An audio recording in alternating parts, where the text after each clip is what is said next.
វាស្ទួយអាថៃហ្នឹងគឺថាចេះញ៉ាំទេថៃឆ្លាក់អីចេះហូបទេថៃឆ្លាក់ស្ទួយឲ្យអប់សួស្តីបងប្អូនទាំងអស់គ្នានៅក្នុងវីដេអូនេះយើងផ្លែជាហដងតិចដោយសារតែហដងពួកខ្ញុំចេញវីដេអូពីការកាត់សក់អីចឹងទៅ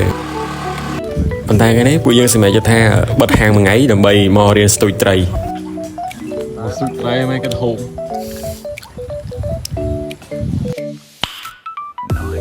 វិជ្ជាទីបងប្អូនថាពួកខ្ញុំអត់មានជំនាញស្ទូចត្រីទេគឺធ្លាប់តែកាត់សក់ទេហើយអត់មានកម្រងឯថាមកស្ទូចត្រីដែរគិតនឹកឃើញគឺជីមកប្រយមកចឹងហើយបើឃើញកាយវិការឬក៏មិនបងប្អូនកុំថាអត់បានថៃអត់បានអីពួកខ្ញុំអត់ជំនាញទេហើយក៏អត់ដែរស្ទូចដែរអត់ដែរសូវស្ទូចទេបើគ្រូខ្ញុំគាត់ធ្លាប់ស្ទូចថាពួកខ្ញុំអត់សូវទេ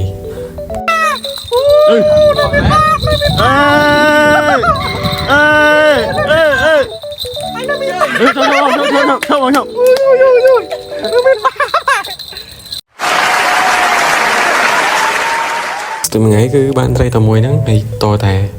vô bà một bông mùi bơ thì coi sập áo ăn tray thì bông có được bông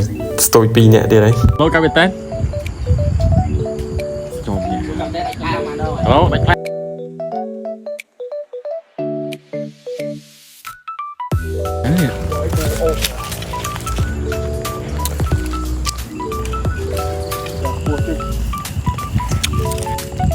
lấy miếng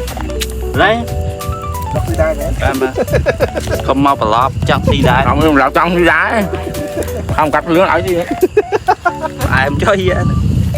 mà tôi mẹ mới nghe có té nữa cho thật té lại là bạch bả giờ tôi thấy đó người ta chạy nhắm ấy thầy lại chạy hộp ấy thầy lạc tụi này ọp tẹt thiệt bá đây tẹt thiệt mền chạy nữa chạy mà bắn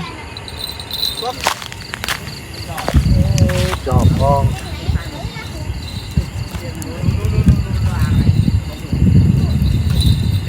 chân video nắng miên tập ban nắng tê bằng bốn thì nhưng mà sao bên nhảy tí để sao là ở lấy nước bông già riêng phơi tí bởi mình lại nè khó cho ấy xong mà chia sẻ với bạn ở con trai bye bye